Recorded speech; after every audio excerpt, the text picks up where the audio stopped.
তো বন্ধুরা, এর আগের ব্লগটিতে তোমরা দেখেছো আমরা মালবাজার থেকে সুনতালিখোলা পৌঁছেছিলাম আর সেখানকার প্রকৃতির সৌন্দর্য একেবারে মন জয় করে নিয়েছিল।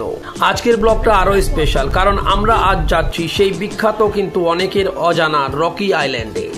তো চলো বন্ধুরা, শুরু হোক আজকের অ্যাডভেঞ্চার।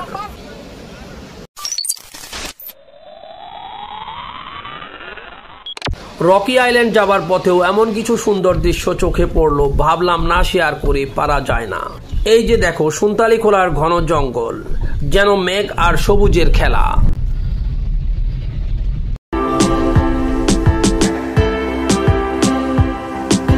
আর আমাদের গাড়ি যতই এগোচ্ছে পাহাড়ের রং বদলাচ্ছে।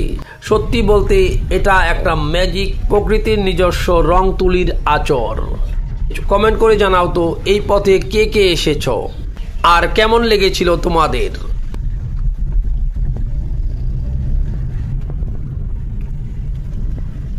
এই যে দূরের ওই পাহাড়টা দেখো, মনে হচ্ছে যেন সেখানেই লুকিয়ে আছে আমাদের গন্তব্য রকি আইল্যান্ড।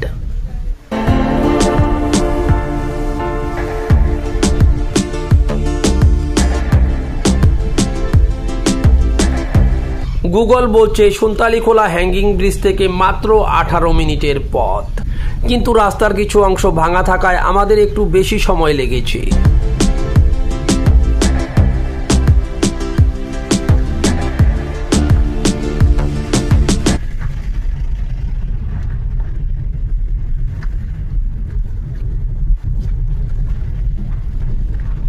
এই যে অবশেষে পৌঁছে গেলাম মূর্তি নদীর উপরে সেই বিখ্যাত ব্রিজে, আর শুরু হচ্ছে এক নতুন চ্যাপ্টার।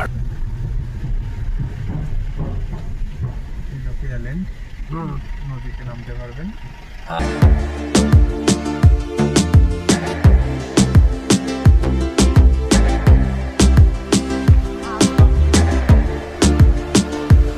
বন্ধুরা এই দেখো, চারিদিকে পাথরই পাথর, বড় ছোট মাঝারি, আর মূর্তি নদী তো গাইছে তার নিজের গান।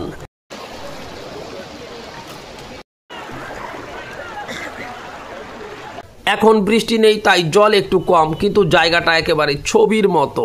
আমার মিসেস আর ছেলে তো একেবারে মেতে উঠেছে মজা করতে। সেলফি তোলা তো এখনকার জেনারেশনের রিচুয়াল। আমরাও তুললাম কিছু সুন্দর মোমেন্টস।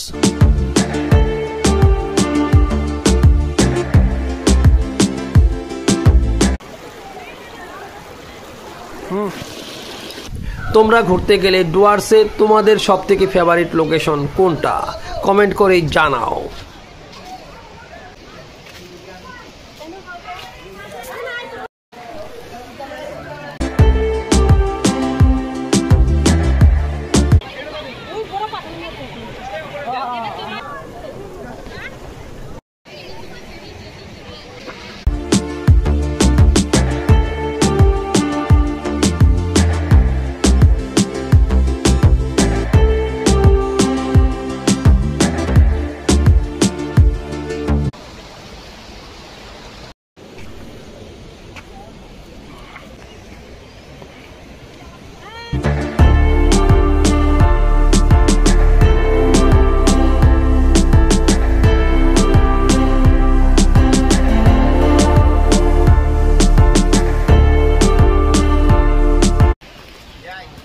তো বন্ধুরা, এবার আমরা উপরে উঠছি। ড্রাইভার দাদা আমাদের জন্য অপেক্ষা করছেন। সামনে আরো এক সুন্দর জায়গা, লালিগুড়া সামসিং, তারই ব্লগ নিয়ে খুবই তাড়াতাড়ি আসছি।